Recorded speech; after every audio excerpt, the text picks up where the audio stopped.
मित्रांनो नमस्कार. आपण प्युअर गावठी गावरानमध्ये काम करत आहोत. तर आपल्याला आज कोंबडी अंड्यावरती कशी बसायची हे बघणार आहोत. तर आपण घेतलेली आहे टोपलीनंतर बोंद्रे आथरून आपण त्यात माती टाकलेली आहे. मातीवरती आता आपल्याला कापूर टाकायचं, तर आपण कापूरचा भुगा करत आहोत. भुगा केल्यानंतर असं व्यवस्थितपणे मातीवरती टाकून घ्यायचा आहे कापूर टाकल्यानंतर आता आपल्याला हळद टाकायची आहे. हळद पण अशी व्यवस्थित सगळीकडे पडन अशी टाकायची आहे.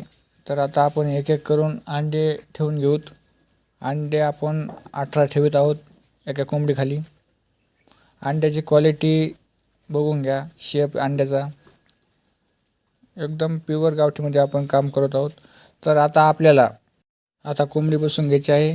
कोंबडीची अंडे द्यायची जागा दुसरी असल्यामुळे कोंबडी घाबरलेली आहे, तिला आपण दुसऱ्या जागेवरती बसवत आहोत. त्यामुळे आपण एक टोपली घेतली, त्याच्यावरून झाकून ठेवली, त्याच्यावरती काहीतरी वजन ठेवून म्हणजे ती उठणार नाही. त्याच्यावरून 1 दिवस ठेवायचं काम आहे आपल्याला फक्त. नंतर उद्यापासून नियमितपणे ती त्याच्यावर बसणार.